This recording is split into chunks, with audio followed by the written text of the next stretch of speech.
ذرا اس آیت پر اب نگاہ کو مرتکز کیجئے، انسان کا خسارہ کیا ہے؟ دیکھیے، سب سے پہلے میں آپ کی توجہ دلاؤں گا، ذرا آنکھیں کھول کر قلب حساس کے ساتھ نوع انسانی کا مشاہدہ کیجئے، کیسے کیسے دکھ، کتنی تکلیفیں، کتنی محنت، کتنی مشقت ہے جو ہر انسان کا مقدر۔ قرآن مجید میں ایک مکمل سورت ہے، سورت البلد، اس میں اللہ تعالیٰ نے متعدد قسمیں کھا کر ایک بات کہی، لا اقسم بہذا البلد وانت حل بہذا البلد ووالد وما ولد لقد خلقنا الانسان فی کبد۔ ہم نے انسان کو مشقت ہی میں پیدا کیا، یہ مشقت ہر انسان کا مقدر ہے۔ لوگ گھروں کو چھوڑ کر آئے ہوئے ہیں، کہاں کہاں انسان جاتا ہے، یہ اس دنیا میں محنت اور مشقت۔ ہاں، ایک مغالطہ ہو جاتا ہے کہ شاید یہ محلوں میں رہنے والے جو ہیں انہیں کوئی مشقت نہیں، انہیں کوئی دکھ نہیں، حالانکہ حقیقت یہ نہیں ہے۔ جو جتنا امیر ہے آپ دیکھیں گے اس کی جسمانی مشقت کم ہے، ذہنی کوفت زیادہ ہے۔ ٹرینکولائزرز کی انہیں ضرورت پڑتی ہے، انہیں سیڈیٹیوز چاہیے، خواب آور دوائیں مزدور کو نہیں کبھی ضرورت پڑے گی۔ وہ 8 گھنٹے کی محنت کرنے کے بعد احساس ہوتا ہے کہ وہ صبح ہی کی خبر لے گا۔ اور یہ وہ لوگ ہیں کہ جن کو ہپنوٹکس، خواب آور دوائیاں، سیڈیٹیوز، مسکن ادویات، یہ سارا لیبلیم اور یہ ویلیم اور یہ فلاں اور یہ فلاں، یہ کہاں جاتے ہیں؟ ذہنی سکون اور اطمینان انسان کو حاصل نہیں۔ کسی کی جسمانی مشقت ہے، کسی کی ذہنی مشقت۔ میں آپ کو یاد دلانا چاہتا ہوں مہاتما گوتم بدھ کا معاملہ۔ 30 برس کی عمر میں کپل وستو کا شہزادہ محل کو چھوڑ کر نکل گیا، جوان بیوی کو سوتا ہوا چھوڑ کر گیا، شیر خوار بچے کو چھوڑ کر گیا۔ راجدھانی میں رہنے والا محل کا باسی، جسے یہ معلوم ہے کہ باپ کے بعد مجھے یہ سلطنت ملنے والی ہے، کیوں گیا؟ کبھی کبھی آپ نے سوچا؟ اس نے انسان کے غم اور دکھ کا مشاہدہ کیا۔ اس نے دیکھا کوئی اندھا ہے، ٹھوکر کھا کر گر رہا ہے، کوئی والدین کھڑے ہوئے رو رہے ہیں اور ان کی نگاہوں کے سامنے ان کا نہایت محبوب بچہ دم توڑ رہا ہے اور وہ کچھ نہیں کر سکتا۔ اس نے سوچا یہ صدمہ کیوں ہے انسان کا، یہ دکھ اس کا مقدر کیوں ہے؟ اس صدمے سے، اس دکھ سے نجات پانے کی بھی کوئی شکل ہے کہ نہیں؟ انسانوں کی ایک عظیم اکثریت، شاہ ولی اللہ دہلوی رحمۃ اللہ علیہ کے الفاظ ہیں کہ وہ لدو اونٹ اور کولو کا بیل بن کر زندگی بسر کرتی ہے۔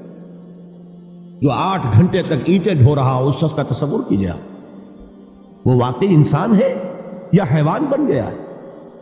اور 8 گھنٹے کی اس محنت کے بعد بھی ہو سکتا ہے کہ 2 وقت کی روٹی اسے پوری نہ ملے۔ اور یہ تو ہو سکتا ہے، نہیں ہوتا ہے کہ اگر بچہ بیمار پڑ گیا ہے تو شاید کوئی برتن بیچے بغیر اس کی دوا کا سامان نہ کر سکے۔ ایسا شخص کتنے بوجھوں تلا دبا ہوا ہے، کتنی مشقت کے اندر پسا ہوا ہے۔ لدو اونٹ اور کولو کا بیل، انسانوں کی عظیم اکثریت اس سطح پر زندگی بسر کرتی ہے۔ لیکن آپ کو معلوم ہے کہ کولو کے بیل کے لیے مشقت ہی مشقت ہے، اس کے احساسات یہ نہیں ہیں جو کہ ان سے انسان کو جو صدمہ پہنچتا ہے۔ ایک بیل کو اس سے کوئی غرض نہیں کہ اس کا کوئی بچہ بھی تھا کہ نہیں تھا، اس کو کوئی بخار ہوا ہے یا کیا ہوا ہے، اس صدمے سے وہ بیل بچا ہوا ہے۔ گھوڑے کو کوئی پتہ نہیں کہ میرا بھی کوئی اولاد میری ہے یا نہیں ہے اور مجھے اس کا کوئی صدمہ ہے یا دکھ ہے، کوئی پتہ نہیں۔ لیکن انسان کا معاملہ یہ ہے کہ والدین کو جو جو دکھ دیکھنے پڑتے ہیں اپنے بچوں کے لیے، اپنی اولاد کے لیے۔ رات کی نیند ہے حرام ہے اس لیے کہ بچہ بخار میں تپ رہا ہے یا درد سے تڑپ رہا ہے، لہذا نہ ماں سو سکتی ہے نہ باپ سو سکتا۔ میں نے ایک موقع پر دیکھا، لاہور میں کیروسین آئل، اس زمانے میں ابھی سوئی گیس نہیں آئی تھی اور اکثر و بیشتر جو ہے یہی مٹی کا تیل جو ہے ایندھن کے طور پر استعمال ہوتا تھا، اس کی شارٹیج ہو گئی تھی۔ تو کئی فرلانگ لمبی قطاریں لگتی تھی ان دکانوں کے باہر، ڈپوں کے باہر، اور ایسے منظر بھی کہ ایک خاتون برقع پوش، ایک گود میں بچے کو لیے ہوئے، ایک کی انگلی پکڑے ہوئے، بوتل ہاتھ میں لیے ہوئے تیل کے لیے، اور کئی گھنٹے کھڑی ہے دکان۔ یہ مشقت انسان جھیلتا ہے کہ نہیں؟ غالب نے اس کا نقشہ کھینچا ہے کہ رنج سے خوگر ہوا انسان تو مٹ جاتا ہے رنج. مشکلیں اتنی پڑی مجھ پر کہ آسان ہو گئی. ہم بھول جاتے ہیں، ورنہ واقعہ یہ کہ قلب حساس ہو اگر، اور قید حیات و بند غم اصل میں دونوں ایک ہیں. موت سے پہلے آدمی غم سے نجات پائے کیوں؟ اچھا یہ تو ہوا لقد خلقنا الانسان فی کبد. حیوانات کا معاملہ ایک اور اعتبار سے آسان ہے. ان سے کوئی محاسبہ بھی ہے کیا؟ کوئی جواب دہی بھی ہے؟ کوئی ان کو اللہ کے حضور میں کھڑے ہو کر اپنے اعمال کا حساب بھی دینا؟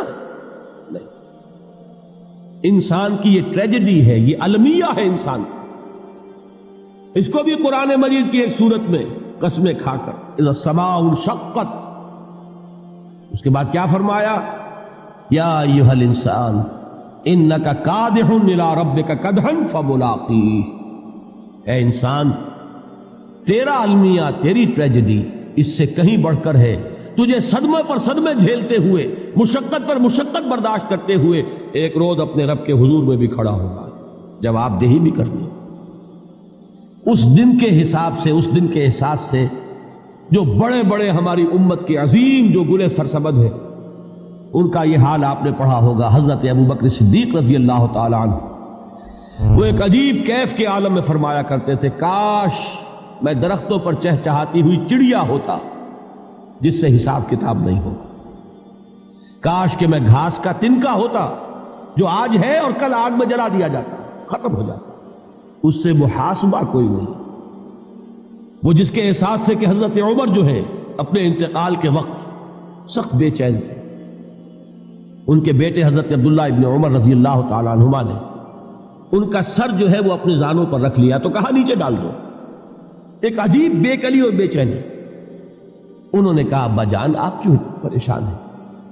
آپ تو عشرہ مبشرہ میں سے، آپ کو تو اللہ تعالیٰ نے جنت کی بشارت حضور کے ذریعے سے اس دنیا میں دی. حضرت عمر فرماتے ہیں کہ خدا کی قسم اگر قیامت کے دن عمر برابر سرابر پر چھوٹ گیا تو بہت بڑی کامیابی تصور. یہ احساس جن کو ہوتا ہے. حضرت علی کا حال کیا ہوتا ہے؟ ابھی جو آپ نے حافظ صاحب سے سنا، یہ حضرت علی کا معاملہ ہے کہ ایک تیر پیوست ہو گیا تھا، کسی طرح نکل نہیں رہا تھا.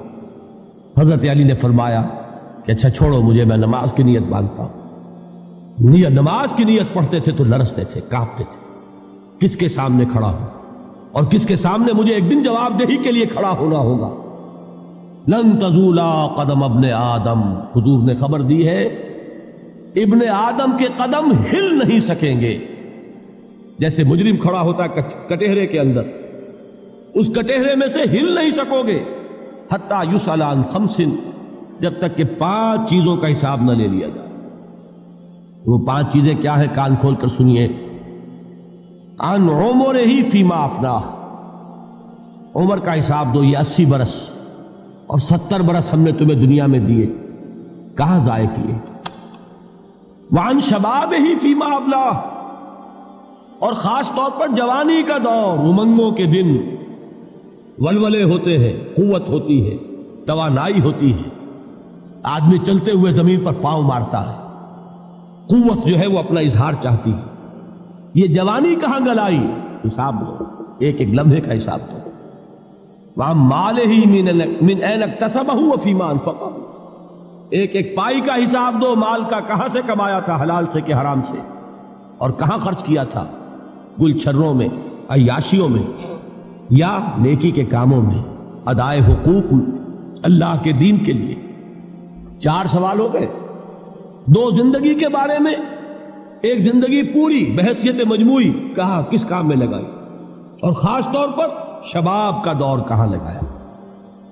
2 سوال مال کے بارے میں، کمایا کہاں سے، حلال سے کہ حرام سے، جائز سے کہ ناجائز سے، خرچ کہاں کیا.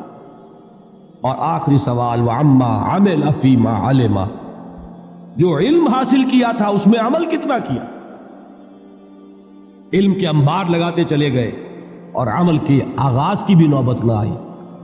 یہ علم جو ہے یہ اس روز سب سے بڑا وبال بن جائے گا.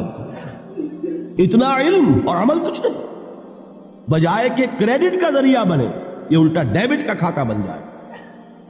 یہ جواب دہی کا احساس ہے کہ جس کی وجہ سے انسان کی ٹریجڈی جو ہے وہ دوہری ہے. کوئی حیوان اتنے بوجھ تلے نہیں.